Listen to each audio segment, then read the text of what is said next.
അപ്പം ഇന്ന് നമ്മൾ ഡിസ്കസ് ചെയ്യാൻ പോകുന്നത് തൈറോയ്ഡ് ഗ്ലാൻഡിൻ്റെ എസ്സേനെ കുറിച്ചാണ്. അപ്പം ഹെഡ് ആൻഡ് നെക്ക് പാർട്ടിൽ നിന്ന് മോസ്റ്റ് ഫ്രീക്വൻ്റ്ലി ആയിട്ട് ചോദിക്കുന്ന ഒരു ക്വസ്റ്റ്യനാണ് തൈറോയ്ഡ് ഗ്ലാൻഡ്. കൂടാതെ arterial and venous drainage of the thyroid gland separate 6 mark question ആയിട്ടും ചോദിക്കാറുണ്ട്. സോ നമുക്ക് സ്റ്റാർട്ട് ചെയ്യാം. സോ ആദ്യമായിട്ട് നമ്മൾ ലൊക്കേഷനെ കുറിച്ച് ഒന്ന് എക്സ്പ്ലെയിൻ ചെയ്യണം. So it is A butterfly shaped gland which lies opposite to C5, C6, C7 and T1. And നിങ്ങൾക്കറിയുന്ന പോലെ it is present in the anterior lower part of the neck. Now what are the parts of thyroid gland? So thyroid gland is an H-shaped gland. It consists of 2 lateral lobes and an horizontal isthmus which connects them. ഇനി ചില ഇൻഡിവിജ്വൽസിൽ there will be a pyramidal lobe. എന്താണ് pyramidal lobe? Pyramidal lobe is glandular projection. Glandular projection of the thyroid gland to the left of midline. നിങ്ങൾക്ക് ഇവിടെ കാണുന്ന പോലെ upward ആയിട്ടുള്ള ഒരു പ്രൊജക്ഷനാണ് which lies left of midline. And in individuals with pyramidal lobe നമുക്ക് വേറൊരു സ്ട്രക്ചറും ഓഫൺലി കാണാൻ സാധിക്കാറുണ്ട് which is levator glandulae thyroideae. So as you can see levator glandulae thyroid എന്ന് പറയുന്നത് ഹയോയിഡ് ബോണിനെയും പിരമിഡൽ ലോബിനെയും തമ്മിൽ കണക്ട് ചെയ്യുന്ന ഒരു ഫൈബ്രസ് അല്ലെങ്കിൽ ഫൈബ്രോ മസ്കുലാർ ബാൻഡ് ആണ്. സോ നമ്മൾ parts of the thyroid gland complete ചെയ്തു. സോ ഇനി നമുക്ക് ക്യാപ്സ്യൂളിനെ കുറിച്ച് ഡിസ്കസ് ചെയ്യാം. സോ തൈറോയ്ഡ് ഗ്ലാൻഡിനെ എൻക്ലോസ് ചെയ്തുകൊണ്ട് 2 ക്യാപ്സ്യൂളുണ്ട്. ഒരു ഇന്നർ ട്രൂ ക്യാപ്സ്യൂളും ഒരു ഔട്ടർ ഫാൾസ് ക്യാപ്സ്യൂളും. സോ എന്തുകൊണ്ടാണ് നമ്മൾ ട്രൂ ക്യാപ്സ്യൂൾ എന്ന് വിളിക്കുന്നത്? This is because true capsule വന്നിരിക്കുന്നത് condensation of the fibrous stroma of the gland itself. ഗ്ലാൻഡിൽ നിന്ന് തന്നെ ഫോം ചെയ്ത ഒരു ക്യാപ്സ്യൂൾ ആയതുകൊണ്ടാണ് അതിനെ നമ്മൾ ട്രൂ എന്ന് വിളിക്കുന്നത്. ഇനി ഫാൾസ് ക്യാപ്സ്യൂൾ എങ്ങനെ ഫോം ചെയ്തിട്ടുള്ളത്? It is formed by the splitting of the pretracheal fascia. നിങ്ങൾ നേരത്തെ പഠിച്ചതുപോലെ നെക്കിൽ പ്രീട്രക്കിയൽ ഫേഷ്യ ഉണ്ട്. ആ പ്രീട്രക്കിയൽ ഫേഷ്യൻ്റെ സ്പ്ലിറ്റിംഗ് കാരണമാണ് ഫാൾസ് ക്യാപ്സ്യൂൾ ഫോം ചെയ്തിരിക്കുന്നത്. ഇനി ഫാൾസ് ക്യാപ്സ്യൂളിൻ്റെ സർട്ടൻ ഫീച്ചേഴ്സ് നിങ്ങൾ അറിഞ്ഞിരിക്കേണ്ടതായിട്ടുണ്ട്. എന്തൊക്കെയാണ് ആ features? First one, it is thin along the posterior border. So അതിൻ്റെ ക്ലിനിക്കൽ സിഗ്നിഫിക്കൻസ് എന്താ? In case of thyroid tumours or thyroid malignancy obviously growth of the tumours ഉണ്ടാകും. പക്ഷേ ഇങ്ങനെ ഉണ്ടാകുന്ന ഗ്രോത്തുകൾ പോസ്റ്റീരിയർലി ആണ് പ്രൊജക്റ്റ് ചെയ്യുക. കാരണം എന്താ? പോസ്റ്റീരിയർലി ആണ് ഫാൾസ് ക്യാപ്സ്യൂൾ തിന്നായിട്ടുള്ളത്. സോ ആൻറ്റീരിയർലി നമുക്ക് വിസിബിൾ സ്വെല്ലിംഗ് ആയിട്ട് കാണുന്നതിന് മുമ്പ് തന്നെ പോസ്റ്റീരിയർലി പ്രൊജക്റ്റ് ചെയ്തുകൊണ്ട് പ്രഷർ സിംറ്റംസ് ആയിട്ടാണ് തൈറോയ്ഡ് മാലിഗ്നൻസീസ് യൂഷ്വലി മാനിഫെസ്റ്റ് ചെയ്യുക. ഓക്കെ, ഇനി നെക്സ്റ്റ് പോയിന്റ് എന്താ? It is thick along the medial border of the lateral lobe. And finally, now let's discuss about the extension of the false capsule. So നേരത്തെ നമ്മൾ പറഞ്ഞു pretracheal ഫേഷ്യൻ്റെ splitting കാരണമാണ് false capsule ഉണ്ടാകുന്നത്. After splitting to enclose the thyroid gland നമ്മൾ pretracheal ഫേഷ്യനെ മുകളിലോട്ട് trace ചെയ്താൽ in the lateral parts of the thyroid gland we can find it to be attached to oblique line of the thyroid cartilage. However, in the midline, we can see that it gets attached to the hyoid bone. Now let's look at the medial part. Medial part of the false capsule gets thickened to form suspensory ligament of Berry. എന്താണ് ഈ suspensory ligament of Berry ചെയ്യുന്നത്? It attaches the medial part of the thyroid gland to the cricoid cartilage. So എന്താണ് ഇതിൻ്റെ significance? നമ്മൾ പറഞ്ഞു pretracheal fascia after enclosing the thyroid gland gets attached to the hyoid bone, gets attached to the thyroid cartilage as well as to the cricoid cartilage. ഈ പറയുന്ന structures move with deglutition. So obviously thyroid gland is also a structure which moves with deglutition. So if a patient comes to you with a swelling and if it arises from the thyroid gland, it will be a swelling which moves with deglutition. If it does not move with deglutition, നമുക്ക് മനസ്സിലാക്കാം that swelling actually arises from structures other than thyroid in the anterior part of the neck. So we have completed the capsule also. നമുക്ക് ഇനി discuss ചെയ്യാനുള്ളത് relations of the thyroid gland ആണ്. So relations separate 6 മാർക്കോ 4 മാർക്കോ ആയിട്ട് ചോദിക്കാറുണ്ട്. And relations ചോദിക്കുമ്പോൾ relation of the thyroid ലോബും നമ്മൾ മെൻഷൻ ചെയ്യണം, റിലേഷൻസ് ഓഫ് ദ ഇസ്തുമസും മെൻഷൻ ചെയ്യണം. Let start with relations of the thyroid lobe.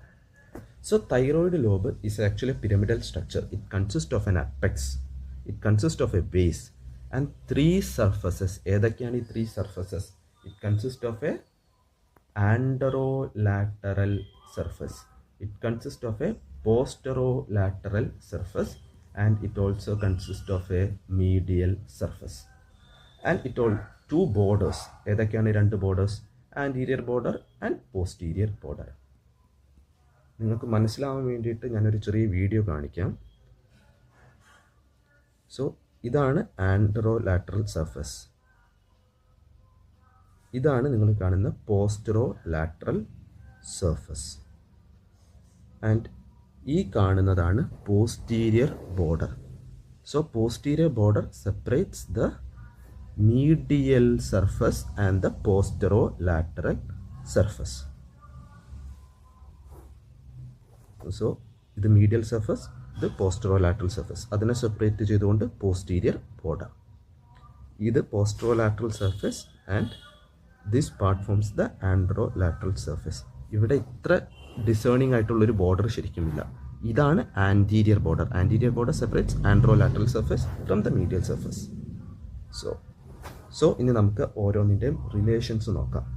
Let start with the apex. So the apex extends to the oblique line of the thyroid cartilage, and as you can see in this figure, it is sandwiched between inferior constrictor and thyrohyoid. തൈറോഹയോയിഡിൻ്റെയും inferior കൺസ്ട്രിക്ടറിൻ്റെയും ഇടയിൽ sandwiched ആയിട്ടാണ് apex of the thyroid gland situate ചെയ്തിരിക്കുന്നത്. Now what about the base? നമ്മൾ നേരത്തെ പറഞ്ഞു it is the base extends to the 5th or 6th tracheal ring, and it is related to inferior thyroid artery and recurrent laryngeal nerve. നിങ്ങൾക്ക് arterial supply പറയുമ്പോൾ inferior thyroid artery നിങ്ങൾ അവിടെ കാണും. അപ്പം നിങ്ങൾക്ക് റിലേഷൻ കുറച്ചുകൂടെ നന്നായി മനസ്സിലാകും. So what are the relations of anterolateral or superficial surface? നിങ്ങൾക്ക് ഈ ഡയഗ്രത്തിൽ നിന്ന് മനസ്സിലാക്കാം. It is related to sternothyroid, it is related to sternohyoid as well as to superior belly of homohyoid and anterior part of the sternocleidomastoid. So anterolateral surface is related to 3 strap muscles and anterior border of the sternocleidomastoid. Posterolateral surface endoitana related. So you can see here this forms actually the posterolateral surface and it is related to carotid sheath and its content. എന്താണ് carotid ഷീത്തിൻ്റെ contents? It consist of internal jugular vein, common carotid artery and vagus nerve. So നമ്മൾ anterolateral സർഫസും പോസ്റ്ററോലാറ്ററൽ സർഫസിൻ്റെയും relations മനസ്സിലാക്കി. ഈ diagram വരയ്ക്കാൻ ശ്രമിക്കുക. നിങ്ങൾക്കിത് വരച്ചാൽ easy answer ചെയ്യാൻ പറ്റും. Now let's look at the medial surface. Medial surface is related to 2 tubes, 2 muscles and 2 cartilages. ഏതൊക്കെയാണ് 2 tubes? Oesophagus and trachea. 2 muscles ഏതൊക്കെയാണ്? Inferior constrictor and cricothyroid. ഏതൊക്കെയാണ് 2 കാർട്ടിലേജസ്? ക്രിക്കോയിഡ് and thyroid. നിങ്ങൾ ഈ ഡയഗ്രാം പഠിക്കണം എന്നില്ല. 2 tubes, 2 muscles, 2 cartilages എന്ന് പറഞ്ഞ് എക്സാമിന് എഴുതിയാൽ മതിയാകും. So now let's look at the relation of anterior border and posterior border. So നേരത്തെ നമ്മൾ വീഡിയോയിൽ കണ്ടു anterior border separates anterolateral surface from the medial surface. It is actually related to anterior branch of superior thyroid artery. Arterial supply കാണുമ്പോൾ നിങ്ങൾക്കിത് കുറച്ചും കൂടെ നന്നായി മനസ്സിലാകും. ആൻഡ് പോസ്റ്റീരിയർ ബോർഡർ എന്താ? It separates medial surface from the posterolateral surface, വീഡിയോയിൽ കണ്ടതുപോലെ. And it is related to arterial അനാസ്റ്റോമോസിസ് between superior and inferior thyroid artery, and it also is the location of parathyroid glands. So നമ്മൾ relation of the thyroid lobe കഴിഞ്ഞു. ഇനി relation of the isthmus പറയണം. So isthmus is actually related to strap muscles and anterior jugular vein anteriorly. Posteriorly it is related to second, third and fourth tracheal ring, and superior border is related to branches of superior thyroid artery. Arterial supply there is an anastomosis occurring between the anterior branch of superior thyroid artery. Superior border ലാണ് ഈ anastomosis സംഭവിക്കുന്നത്. And inferior border is related to inferior thyroid vein and the thyroid ima artery. നിങ്ങൾക്കിത് കുറച്ചും കൂടെ arterial സപ്ലൈയും Venus സപ്ലൈയും പഠിക്കുമ്പോൾ മനസ്സിലാകും. So ഇനി നമ്മൾ പറയുന്നതാണ് തൈറോയിഡ് ഗ്ലാൻഡിലെ ഏറ്റവും മോസ്റ്റ് ഇമ്പോർട്ടൻറ്റ് പോയിന്റ്. നിങ്ങൾക്ക് സെപ്പറേറ്റ് 6 മാർക്കായിട്ട് പോലും ചോദിക്കാൻ ചാൻസ് ഉള്ളതാണ് ആർട്ടീരിയൽ സപ്ലൈ. ഈ ഡയഗ്രാം എന്തായാലും പഠിച്ചിരിക്കണം. തൈറോയിഡ് ഗ്ലാൻഡിൽ നിന്ന് എന്തായാലും പഠിച്ചു പോകേണ്ട ഒരു ഡയഗ്രമാണ് ആർട്ടീരിയൽ സപ്ലൈയുടേത്. So let start with the first artery, superior thyroid artery. So ഒരു ആർട്ടറി എക്സ്പ്ലെയിൻ ചെയ്യുമ്പോൾ try to include origin, course, branches and termination and finally its supply. നമുക്ക് ഫസ്റ്റ് ഒറിജിനിൽ നിന്ന് തുടങ്ങാം. സോ നിങ്ങൾക്ക് ഡയഗ്രത്തിൽ കാണുന്ന പോലെ superior thyroid artery is a branch of external carotid artery. So origin കഴിഞ്ഞു. Now let's look at the cause. So as you can see it runs downwards. ഏത് നെർവിൻ്റെ കൂടെയാണ്? It runs along with external laryngeal nerve. And at the apexil എന്താ സംഭവിക്കുന്നത്? The external laryngeal nerve leaves the superior thyroid artery. So now let's look at the branches and the termination. So here superior thyroid artery divides into an anterior and posterior branch. Anterior branch എന്താ സംഭവിക്കുന്നത്? It initially runs along the anterior border of the lobe. നിങ്ങൾക്ക് ഇവിടെ കാണുന്ന പോലെ anterior border of the lobeലാണ് initially run ചെയ്യുന്നത്. Then എന്ത് സംഭവിക്കുന്നു? അപ്പർ ബോർഡർ ഓഫ് ദ ഇസ്തുമസിൽ അനാസ്റ്റമോസ് ചെയ്യുന്നു. സോ രണ്ട് സൈഡിൽ നിന്നുമുള്ള anterior branch of superior thyroid artery anastomose with each other. എവിടെ? At the upper border of the isthmus. So anterior branch നമ്മൾ ഡിസ്കസ് ചെയ്തു. ഇനി നമുക്ക് നോക്കാനുള്ളത് പോസ്റ്റീരിയർ ബ്രാഞ്ച് ആണ്. സോ പോസ്റ്റീരിയർ ബ്രാഞ്ച് എന്ത് ചെയ്യുന്നു?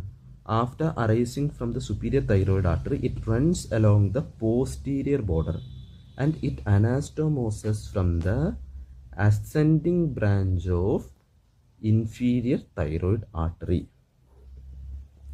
So നമ്മൾ origin കഴിഞ്ഞു, cause കഴിഞ്ഞു, termination കഴിഞ്ഞു. Now let's discuss about the supply. Upper 1/3 of the lobum, upper half of the isthmusum supply ചെയ്യുന്നത് സുപ്പീരിയർ തൈറോയിഡ് ആർട്ടറിയാണ്. So next one is inferior thyroid artery. So first നമുക്ക് origin നോക്കാം. എവിടെ നിന്നാണ് inferior thyroid artery originate ചെയ്യുന്നത്?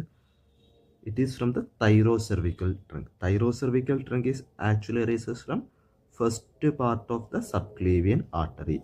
So branch of thyrocervical trunk from first part of subclavian artery.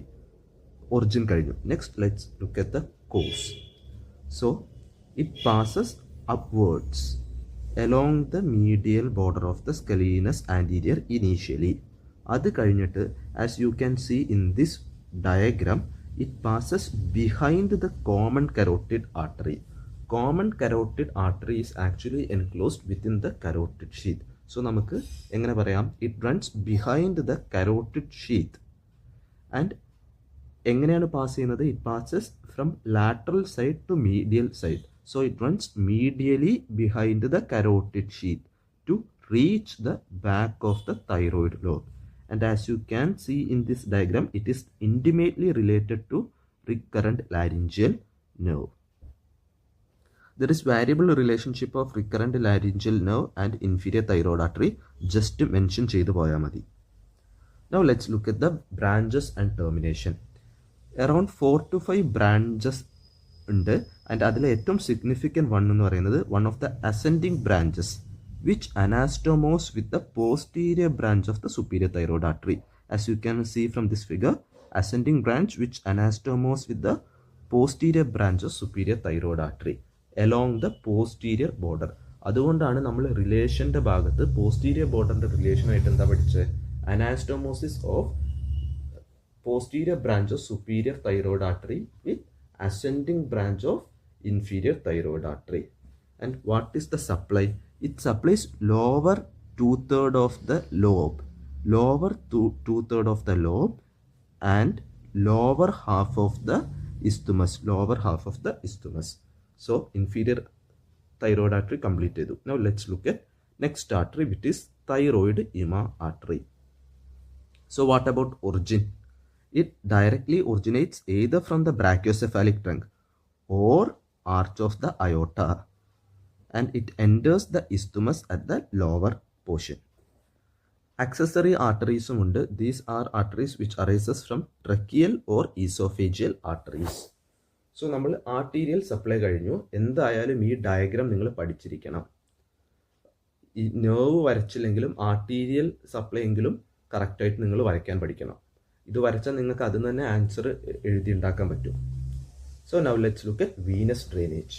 So ഏതൊക്കെയാണ് 3 important veins? Superior thyroid vein, middle thyroid vein and inferior thyroid vein. നമുക്ക് ഓരോന്നായിട്ട് നോക്കാം. Superior thyroid vein. So എവിടെ നിന്നാണ് emerge ചെയ്യുന്നത്? ഡയഗ്രത്തിൽ നിന്ന് clear ആണ്. Upper pole of the thyroid lobe നിന്നാണ് എമേർജ് ചെയ്യുന്നത്. കോഴ്സ് എങ്ങനെയാണ്?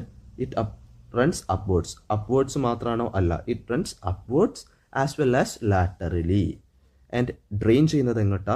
internal jugular vein. So emerges from upper pole of lobe, run upwards and laterally and finally drains into internal jugular vein. Now let's look at middle thyroid vein. Middle thyroid വെയിനിനെയും superior thyroid വെയിനിനെയും compare ചെയ്യുമ്പോൾ നമുക്ക് മനസ്സിലാക്കാം, middle thyroid vein is actually short, however it is wider. So it is wide venous channel. And എവിടെയാണ് അത് emerge ചെയ്യുന്നത്? Middle of the ലോബിലാണ് emerge ചെയ്യുന്നത്. And finally drains into internal jugular vein. Now let's look at inferior thyroid vein. എവിടുന്നാണ് emerge ചെയ്യുന്നത്? Lower border of the isthmus. പിന്നെ എന്താണ് ഇവിടെ കാണാൻ സാധിക്കുന്നത്? A plexus in front of the trachea and finally drains into left brachiocephalic vein. Superior, middle and inferior thyroid വെയിനാണ് most prominent veins. പക്ഷെ ചില ഇൻഡിവിജ്വൽസിൽ ഒരു 4ാമത്തെ വെയിനും കാണാൻ സാധിക്കും, which is known as vein of Kocher. Emerges between middle and inferior thyroid vein, middle and inferior thyroid vein and drains into jugular vein. So we have completed both arterial supply and venous supply. ഈ image നിങ്ങൾ വരയ്ക്കാൻ പഠിച്ചിരിക്കണം. ഈ image വരച്ചാൽ നിങ്ങൾക്ക് ഇതിൽ നിന്ന് തന്നെ ആൻസർ എഴുതാൻ സാധിക്കുന്നതാണ്. Now let's look at the lymphatic drainage. So lymph vessel draining the thyroid can be broadly classified into upper group and lower group. Upper group of lymph vessels follow the superior thyroid artery. And ഏതൊക്കെ lymph നോഡിലോട്ടാണ് അത് drain ചെയ്യുന്നത്? Prelaryngeal lymph nodes and upper deep cervical. Upper deep സെർവിക്കലിൻ്റെ വേറെ പേരാണ് jugulo digastric lymph nodes. So ഈ 2 lymph node ഗ്രൂപ്പ്സിലോട്ടാണ് drain ചെയ്യുന്നത്. ഇനി ലോവർ ഗ്രൂപ്പ് ഓഫ് ലിംഫാറ്റിക്സ് ആണെങ്കിൽ it follows inferior thyroid artery. And ഏതൊക്കെ ലിംഫ് നോഡ്സിലോട്ടാണ് ഡ്രെയിൻ ചെയ്യുന്നത്? It drains into pretracheal lymph nodes. Then it drains into nodes around the recurrent laryngeal nerve. ഈ recurrent laryngeal നെർവിൻ്റെ അടുത്ത് നിൽക്കുന്ന lymph node is actually located between the groove present between trachea and the oesophagus. ഇത് കൂടാതെ lower deep cervical lymph nodes, otherwise known as jugulo omohyoid lymph നോഡ്സിലോട്ടും drain ചെയ്യുന്നുണ്ട്. And lower part of the isthmus drains into retrosternal or brachiocephalic group of lymph nodes. So നമ്മൾ lymphatic ഡ്രെയിനേജും complete ചെയ്തു. Now let's look at clinical correlation. Essay ക്വസ്റ്റ്യൻസിന് ചോദിക്കുമ്പോൾ clinical കോറിലേഷനും കൂടെ mention ചെയ്താലേ നമുക്ക് അതിൻ്റെ കംപ്ലീറ്റ് മാർക്ക് അവർ തരുള്ളൂ. So let's start with the clinical correlation. First one hypothyroidism. നിങ്ങൾ ഓൾറെഡി ഫിസിയോളജിയിൽ ഫെമിലിയർ ആണ്. Insufficient release of T3 and T4, അതുകൊണ്ട് തന്നെ ഇൻക്രീസ്ഡ് TSH ഉണ്ടാകും കോമ്പൻസേറ്ററി മെക്കാനിസമായിട്ട്. It can be either acquired or congenital. അക്വയർഡിൽ മോസ്റ്റ് കോമൺ കോസ് എന്താ? Iodine ഡെഫിഷ്യൻസിയാണ് most common cause. Next cause എന്ന് പറയുന്നത് Hashimoto's thyroiditis which is an auto immune disease. What are the symptoms? Already നിങ്ങൾക്ക് ഫിസിയോളജിയിൽ familiar ആണ്. Constipation, lethargy, weight gain and cold intolerance. ഇത് കൂടാതെ വേറെയും സിംറ്റംസ് ഉണ്ട്, നിങ്ങൾക്ക് ഓർമ്മയുള്ളത് എഴുതിയാൽ മതി. Hyper thyroidism. ഹൈപ്പർ തൈറോയിഡിസത്തിൻ്റെ ഫീച്ചർ എന്താ? Excess T3 and T4 and hence a compensatory decrease in the TSH will be noticed. Most common cause is Graves' disease, which is an autoimmune disease characterized by production of stimulating antibodies. Symptoms എന്തൊക്കെയാണ്? Tachycardia, tremor, weight loss and heat intolerance. ഇതിൻ്റെയൊക്കെ main underline cause എന്ന് പറയുന്നത് increased basal metabolic rate ആണ്. So we have completed hyper thyroidism and hypothyroidism. Let's look at goitre. Goitre എന്ന് പറയുന്നത് refers to enlargement of the thyroid gland. അത് hypothyroidism കൊണ്ടുമാകാം, hyper thyroidism കൊണ്ടാകാം. Goitre simply just refers to enlargement. അത് നിങ്ങൾ മനസ്സിലാക്കണം. Now let's look at surgical. So 2 types of surgical procedures ഉണ്ട്. Thyroidectomy and sub total thyroidectomy. Thyroidectomy എന്ന് വെച്ചാൽ removal of the entire thyroid gland along with the parathyroid glands. However sub total thyroidectomy എന്ന് പറഞ്ഞാൽ posterior part of the lobe is left behind. എന്തിന്? ഈ posterior പാർട്ടിലാണ് നമ്മൾ പഠിച്ചത് എന്തുള്ളത്? പാരാതൈറോയിഡ് ഗ്ലാൻഡ്സ് ലൊക്കേറ്റഡ് ആയിട്ടുള്ളത്. സോ തൈറോയിഡക്ടമി ചെയ്യുകയാണെങ്കിൽ ഈ പാരാതൈറോയിഡ് ഗ്ലാൻഡ്സും കൂടെ ലോസ്റ്റ് ആകും.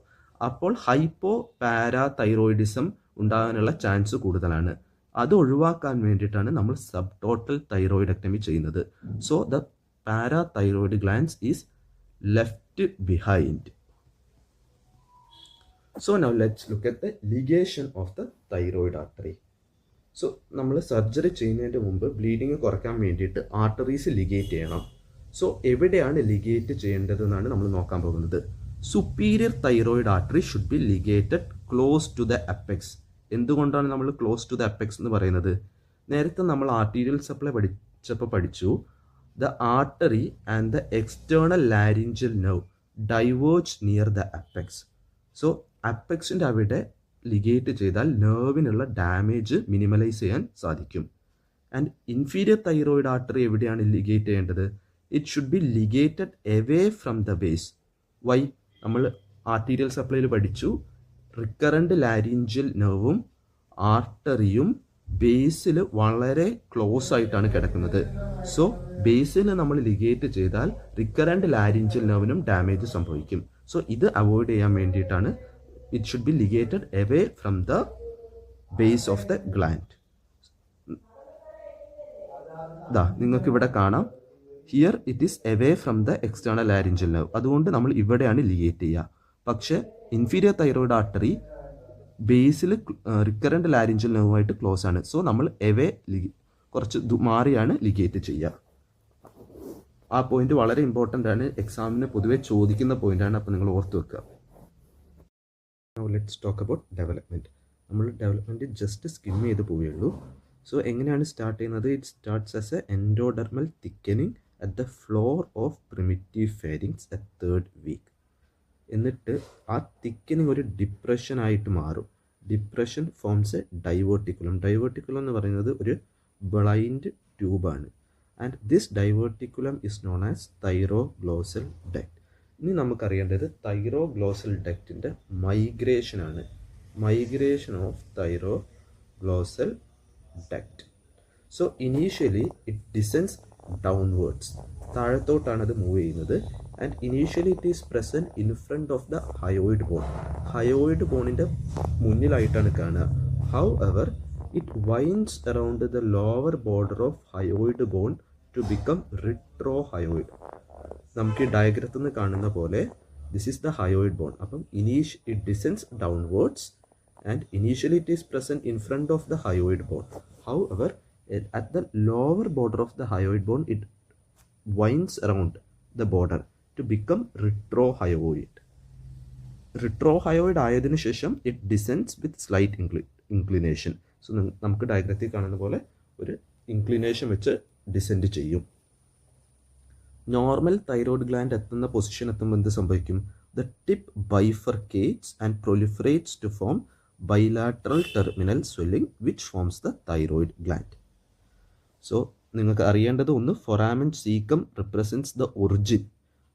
Foramen cecum which is present between the anterior 2/3 of the tongue and posterior 1/3 of the tongue represents the origin of the thyroglossal duct. And sometimes ചില ഇൻഡിവിജ്വൽസിൽ a portion of the duct remains near the tip. അതാണ് pyramidal lobe. So നമ്മൾ ആദ്യം പറഞ്ഞില്ലേ, pyramidal lobe എല്ലാ ഇൻഡിവിജ്വൽസിലും കാണില്ല, certain few ഇൻഡിവിജ്വൽസിലേ കാണുള്ളൂ എന്ന്. കാരണം ഇതാണ്, the portion of the duct which remains near the tip forms the pyramidal lobe.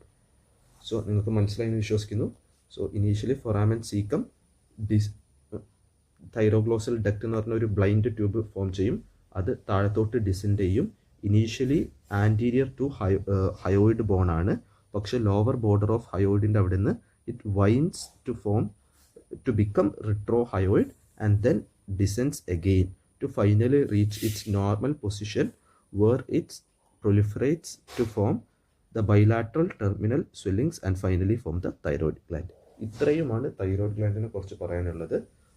എക്സാമിന് ഈ രീതിയിൽ തന്നെ പ്രസൻറ്റ് ചെയ്താൽ നിങ്ങൾക്ക് മാർക്ക് കൂടുതൽ മേടിക്കാൻ സാധിക്കും. So all the best for the exam.